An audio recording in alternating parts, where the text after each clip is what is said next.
Hello, my dear students. My name is Shakti, and I am an English lecturer since last 20 years. Today, we will complete chapter number 10 from the book Footprints Without Feet of the 10th class. If you are new on our channel and if you like our video, subscribe the channel and press the bell icon so that you can get the notifications of our videos firstly. So without wasting a single second, let's start the topic, the book that saved the earth by Claire Boyko. चलिए start करते हैं. Scene number first from the chapter the book that saved the earth.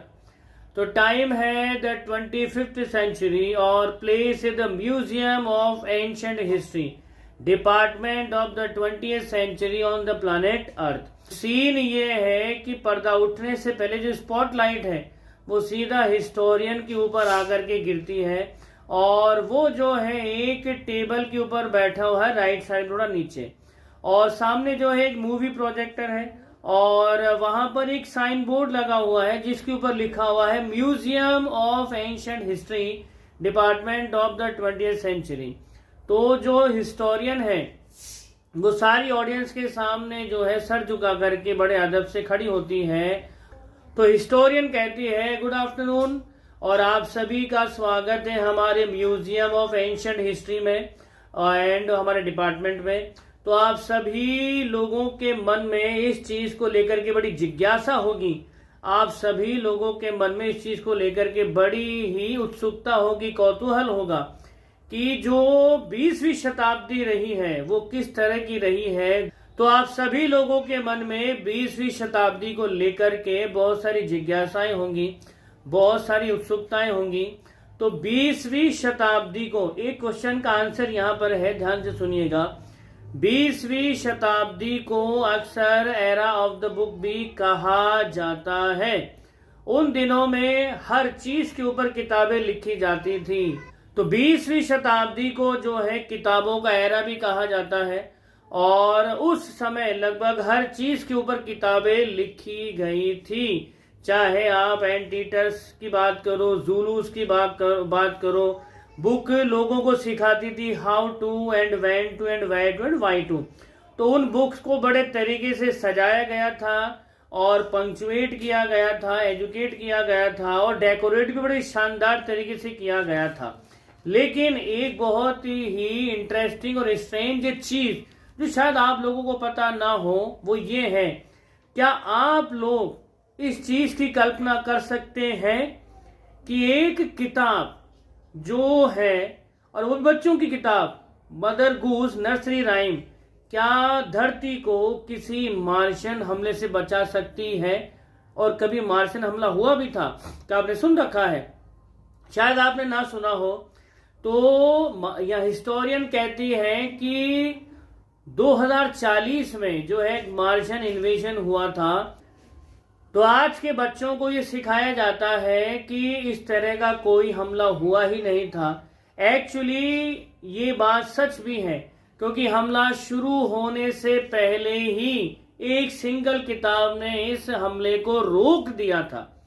तो वो किताब कौन सी थी आप ये पूछेंगे.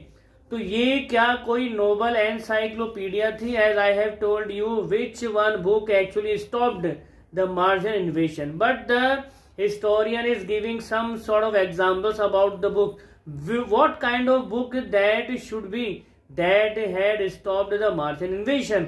So here are some examples. क्या ये कोई एक नोबल एनसाइक्लोपीडिया थी? एनसाइक्लोपीडिया विश्वकोश थी किसी चीज का, या ये किसी रॉकेट्स को लेकर थी या मिसाइल्स को लेकर थी, या ये कोई ऐसी सीक्रेट फाइल थी जो आउटर स्पेस से आई थी? जवाब है नहीं, जी नहीं. इनमें से ये किताब किसी के ऊपर भी बेस्ड नहीं थी. लेकिन ये किताब जिस चीज को लेकर थी, तो ये जो भी था मैं आपको सीधा ये सारी चीजें दिखाती हूं, ये हिस्टोरियन कहती है. तो ये सारा हुआ था 2040 के अंदर. अभी टाइम चल रहा है 2050 का और ये घटनाक्रम हुआ था 2040 के अंदर. तो हिस्टोरियन अपना प्रोजेक्टर घुमाती है और लेफ्ट की तरफ पॉइंट करती है और उसके बाद जो स्पॉटलाइट है वो सीधा हिस्टोरियन से हट करके सीधा आती है up down left think tank के ऊपर, जो कि एक थोड़ी उभरी हुई सीट के ऊपर बॉक्स नुमा किसी चीज पर बैठा हुआ है अपनी आर्म्स को फोल्ड करके। तो उसके एक बहुत बड़ा जो है ह्यूज एग शेप्ड हेड है, अंडे के जैसा एक सर है, और उसने जो है एक बहुत ही लंबा सा रोब डाला हुआ है जो डेकोरेटेड है स्टार से और सर्कल से। तो उसका जो अप्रेंटिस नूडल है वो वहीं उसके बगल में ही खड़ा हुआ है, और एक बहुत ही एलाबोरेट स्विच बोर्ड है, और वहीं पर जो है एक साइन बोर्ड लगा हुआ है, उस पर लिखा हुआ है मार्स स्पेस कंट्रोल। और तभी जो है नूडल वहां पर एंटर होता है और वो बड़े ही ग्रेटिट्यूड में जो है अभिवादन करता है थिंक टैंक का। तो वो सर झुका करके बोलता है, महान और शक्तिशाली थिंक टैंक, सारे ब्रह्मांड के अंदर सबसे ज्यादा ताकतवर, सबसे ज्यादा बुद्धिमान प्राणी, आदेश करिए क्या करना है हमें। तो थिंक टैंक जो है थोड़ा सा झल्लाते हुए बोलता है कि नूडल, तुमने मेरे सैल्यूटेशन का एक पार्ट मिस कर दिया, अब वापस जाओ और दोबारा अंदर आने की परमिशन मांगो, लेकिन मेरा जो सैल्यूटेशन है वो पूरे कंप्लीट वे में पूरा करो। तो नूडल बोलता है ठीक है सर, ऐसा ही होगा। तो वो एक गाना गाने की शक्ल में जो है थिंक टैंक का वो सैल्यूटेशन पूरा करता है। आप भी ध्यान से सुनिए, क्योंकि क्वेश्चन ये पूछा जाता है कि what was the complete salutation of the think tank. तो पूरा सैल्यूटेशन ये है, तो हे महान और शक्तिशाली थिंक टैंक, मार्स और उसके 2 मून्स के राजा, पूरे ब्रह्मांड के अंदर सबसे ज्यादा पावरफुल, सबसे ज्यादा बुद्धिमान जीव, आपकी क्या आज्ञा है हमें बताएं। और ये कहते कहते नूडल की जो है सांस फूल जाती है। तो थिंक टैंक थोड़ा सा मुस्कुराते हुए, अब थोड़ा बेटर आपने मेरा सैल्यूटेशन वाला पार्ट प्ले किया। तो थिंक टैंक आगे अपनी बात को बढ़ाते हुए बोलता है कि मेरी इच्छा है कि जो कम्युनिकेशन है वो सीधा स्थापित किया जाए, कि हमने धरती के ऊपर जो रिडिकुलस लिटिल प्लैनेट है उसके ऊपर हमने एक मैन्ड स्पेस प्रोब भेजा है, यानी कि एक ऐसा स्पेस क्राफ्ट धरती पर भेजा है जिसमें मार्शियंस थे जो धरती पर ये पता करने आए थे कि व्हाट इज अर्थ। तो एक प्रोब था, उसको धरती पर भेजा था। तो थिंक टैंक की इच्छा है कि उस मिशन से जो है कम्युनिकेशन स्थापित किया जाए। तो थिंक टैंक की इच्छा है कि जो मेन्ड स्पेस प्रोब गया है धरती पर, उससे कम्युनिकेशन स्थापित किया जाए और बात की जाए, ताकि जल्दी से जल्दी उस प्लैनेट को अपने रूलरशिप के अंदर ले लें। तो नूडल बोलता है ठीक है श्रीमान, जैसा आपकी आज्ञा वैसा हम करते हैं।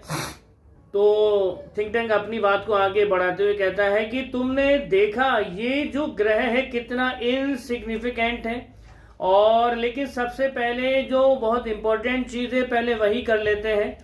तो वो अपना शीशा अपने सामने लेता है और अपने शीशे से कंसल्ट करता है, my mirror, I wish to consult my mirror. तो नूडल को बोलता है कि मेरा मिरर लाया जाए, मैं सबसे पहले अपने मिरर से ही कंसल्ट करूंगा कि मैं जो अब आगे करने जा रहा हूं वो ठीक है या नहीं।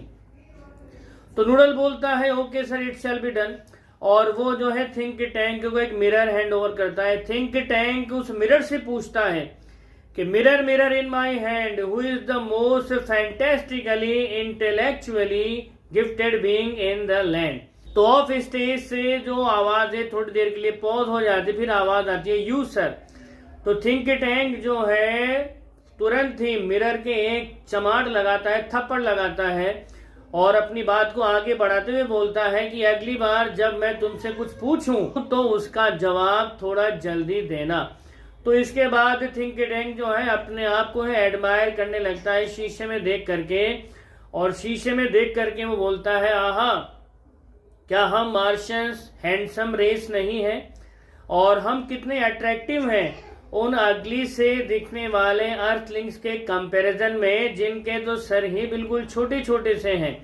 तो नूडल को बोलता है मेरे प्यारे नूडल, तुम जो है माइंड की एक्सरसाइज करते रहो, एक दिन तुम्हारा भी सर बलून के जैसा हो जाएगा, ठीक वैसा जैसा थिंक टैंक का यानी उसका है। तो ये सुनकर के नूडल बोलता है, जी हाँ श्रीमान, आप टेंशन ना करें, महान और शक्तिशाली थिंक टैंक, आपकी गाइडेंस में मैं पूरा जी जान से काम कर रहा हूँ और एक दिन आपके जैसा सर में बना ही लूंगा, ये बोलता है नूडल। तो थिंक टैंक बोलता है, चलो अब जो है स्पेस प्रोब से कांटेक्ट स्थापित किया जाए। मेरी हार्दिक इच्छा यही है कि तुरंत ही उसे प्रिमिटिव बॉल ऑफ मड, जिसको लोग अर्थ कहते हैं, लंच से पहले हमला करके उसे मेरे रूलरशिप के अंदर ले लिया जाए। तो ये नूडल के सामने इच्छा प्रकट करी थिंक टैंक ने। तो नूडल ने कहा, okay sir, it shall be done. और नूडल जो है कुछ लीवर्स को एडजस्ट करता है स्विच बोर्ड के ऊपर, इलेक्ट्रॉन्स की आवाज आती है, बीप्स की आवाज आती है और उसके बाद कर्टेन जो है ओपन होता है। तो आज के पार्ट में हम इतना ही करेंगे। सीन नंबर 2 में हम इस चैप्टर की और इवेंट्स को इन डेप्थ एनालाइज करेंगे। तब तक आप खुश रहिए, मुस्कुराते रहिए। जय हिंद, जय भारत, वंदे मातरम।